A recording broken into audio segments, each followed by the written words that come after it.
बचाना है तो सबको, और ये बात अब धीरे धीरे शायद समझ में आने लगी है, ये माना जाए, क्योंकि आज का मसला अडानी का नहीं था, आज का मसला राहुल गांधी का था, और उसके लिए विपक्षी दल एक साथ हैं, और उसके लिए मल्लिकार्जुन खड़गे के साथ ये तमाम दल हैं एक साथ खड़े हैं।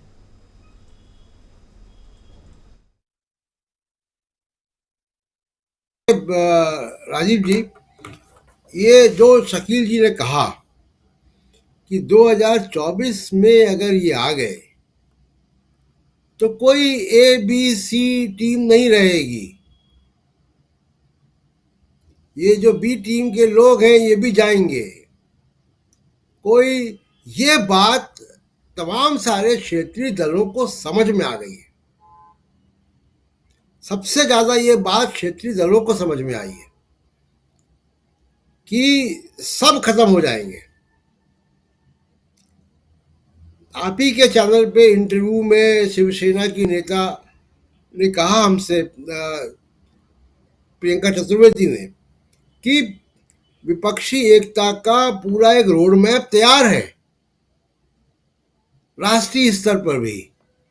तो जो हम देख रहे हैं तस्वीरें खड़गे जी के पीछे, ये सिर्फ फ्लोर मैनेजमेंट नहीं है। मुद्दों पर होता है कई बार कि पार्टियां अलग अलग हैं, विचारधाराएं हैं, कमिटमेंट, चुनाव भी एक दूसरे के खिलाफ लड़ती हैं वो, लेकिन सदन के अंदर किसी मुद्दे पर, किसी बिल पर, किसी प्रस्ताव पर एक फ्लोर मैनेजमेंट हो जाता है। लेकिन जो आप देख रहे हो फ्लोर मैनेजमेंट नहीं है। और आपके चैनल पर मैं लगातार ये कहता रहा हूं कि सबसे बड़ा जो कारक है विपक्षी एकता बनाने का, ये जितने लोग भी खड़गे जी के पीछे खड़े हुए हैं, ये सब ईडी सीबीआई के भुक्तभोगी हैं। इनको ईडी सीबीआई ने जगह खड़ा कर दिया है। तो जो कॉमन मिनिमम प्रोग्राम है वो ईडी सीबीआई है। दूसरा एक बहुत बड़ा कारण है राजीव जी, जैसे मैं पहले कह रहा था, राहुल गांधी ने मोदी जी के जो डैशबोर्ड है उसका फ्यूज उड़ा दिया है, एकदम अंधेरा हो गया है वहां। ये जो पूरा रणनीति चल रही थी कि हम विश्व गुरु बनेंगे, हम ये होंगे, राहुल गांधी ने विश्व गुरु को विश्व में जाके पंचर कर दिया है, उस गुब्बारे की में सुई भोंक दी है। जहां जहां की धरती पे वो विश्व गुरु बनने का सपना देख रहे थे। और अभी देख लीजिए कि G20 की दोनों मीटिंग कहा जाएगा कि विफल रही है। विफल मैं इसलिए कह रहा हूं, मीडिया में नहीं आएगा ये बातें, कि इस वक्त G20 का जो प्रमुख देश है, जो उसमें बड़े देश हैं, जो लोकतांत्रिक डेमोक्रेटिक कंट्रीज हैं, और जो आर्थिक बड़ी ताकतें हैं, उन सब का एक ही उद्देश्य है कि युद्ध जो है यूक्रेन में, यूक्रेन और रूस के बीच में कोई समझौता हो जाए, कोई बात बने, वो युद्ध कम वो, और युद्ध को घोषित किया जाए। उनको लग रहा है कि कहीं ऐसा ना हो कि अगर यूक्रेन में रशिया बैठा रह गया और कल जेलेंस्की टॉपल हो गए तो ये इमरजेंस ऑफ पुराना यूएसएसआर होगा। इस खतरे को देख रहे हैं वो। यूरोप आज भी गैस पे आधारित है। अगर आप लोगों के दोस्त यूरोप में, लंदन में रहते हो, उनसे पूछिए कि वहां पे गैस की कटौती शुरू हो गई है। अभी वहां बर्फ गिरी है और वो गैस की कटौती शुरू हो गई है। ठंड भी ज्यादा है क्योंकि रूस से गैस कम आ रही है। तो ये बहुत सारे कारण हैं कि यूरोप के लोग G20 पर, यूक्रेन पर आपको दबाव डालना चाहते थे, रशिया पे कामयाब नहीं हुए।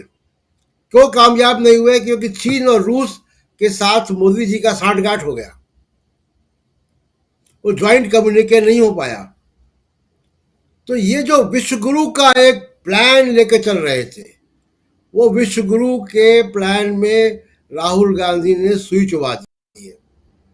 और अभी आप देखिएगा कि आगे आगे क्या होता है। दूसरा, राहुल गांधी तमाम तरीके की भविष्यवाणियां करते रहते हैं कि ये होगा, तो कोरोना के बारे में उन्होंने कहा भी कोरोना हो भी गया। उन्होंने नोटबंदी के बारे में कुछ कहा भी, नोटबंदी के बारे में भी बड़े सारे फैसले बदले गए। लेकिन सबसे बड़ी जो उनकी भविष्यवाणी सही साबित हुई है, जिसने मोदी जी के जमीन से कालीन खींच लिया, वो अडानी के मामले में है। तो ये जो विदेशी ताकतें और ये सब हो रहा है, वो जाहिर सी बात है कि राहुल गांधी ने जो चौतरफा वार किया आरएसएस पे, अडानी पे, इनकी विदेश नीति पर, इनके यहाँ पे काम, और अब अगर राहुल गांधी की सदस्यता ये खारिज करेंगे, तो ये मुहर लगाएंगे जो राहुल गांधी विदेशों में क्या करा रहे हैं। तो ये फंस गए हैं अब वहां, और ये फंस ये गए हैं कि राहुल गांधी अगर पीछे नहीं हटेगा, जो कि नहीं हटेगा, राहुल उसका मिजाज नहीं, अभी तक हम लोग देख रहे हैं, राहुल गांधी अगर पीछे नहीं हटेगा तो इसके बाद मोदी जी की कमजोरी और ज्यादा शुरू होगी। फिर सिस्टम के अंदर बैठे लोग मोदी जी को कमजोर प्रधानमंत्री के तौर पर देखने लगेंगे कि आप राहुल गांधी का कुछ बिगाड़ नहीं पाए।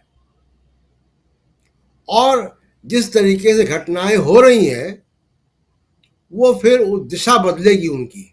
बहुत सारी फॉल्ट लाइन सिस्टम के अंदर हैं। राजीव जी, आप 1 घंटा 2 घंटा तमाम शो पे शो कर डालिए कि भारत में प्रेस की आज़ादी पे खतरा है। राहुल गांधी बड़े भाषण दे डाले, तमाम सारे लेख लिख डाले शकील साहब कि प्रेस की आज़ादी पे खतरा है।